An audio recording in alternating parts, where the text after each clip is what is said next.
एक बात आपको बता देनी है, ये बोले की भेंट क्यों हलवे चने का ही प्रसाद माँ को क्यों लगाया जाता है? कोई बता सकता है? हम जो देखते आ रहे हैं ना वही करते आ रहे हैं, लेकिन पता किसी को नहीं है ये कैसे है। अब इस कथा में आपको इस सार का मालूम पड़ेगा। बहुत सारी ज्ञान की बातें छुपी होती हैं इस कथा में। कहने को तो ये कथा बहुत लंबी है, 3 घंटे में कही जाती है, लेकिन इसको शॉर्ट रूप में सुनाते हैं क्योंकि इतना समय नहीं रहता है। भाई भक्तों, दक्ष नाम के एक राजा थे और उनकी 2 पुत्रियां थी। ये चावल आपको दिए जा रहे हैं तो इनको उल्टे हाथ में रखना, और जब भी जय बुलवाई जाए तो इसमें से सीधे हाथ से 2 चावल लेकर मैया की ओर फेंकने हैं आपको। बड़ी बेटी का नाम था तारा, छोटी का नाम था रुक्मण।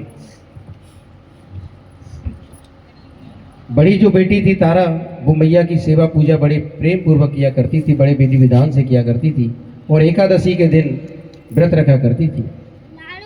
एकादशी का दिन था, तारा रानी ने व्रत रखा मैया के लिए, तो छोटी बहन रुक्मण को भेज दिया कि जा बगीचे से कुछ फूल तोड़ कर ले आ।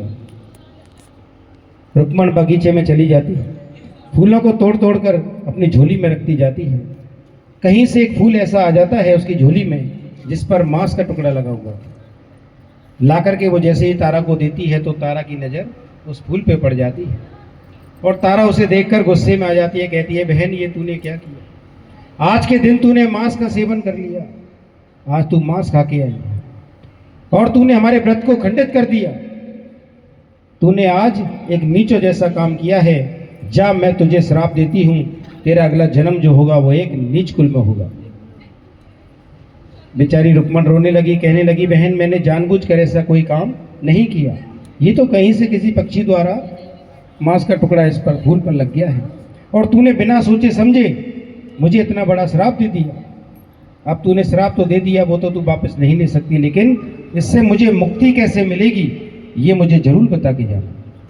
तो तारा ने कहा कि रुक्मण, जब भी कोई तू परोपकार का काम करेगी, किसी दूसरे के काम आएगी, तो तुझे इस योनि से मुक्ति मिल जाएगी। बोलिए सच्चे दरबार की। पहला जन्म यही समाप्त होता है। दूसरे जन्म में भक्तों तारा जो थी वो इंद्रलोक की अप्सरा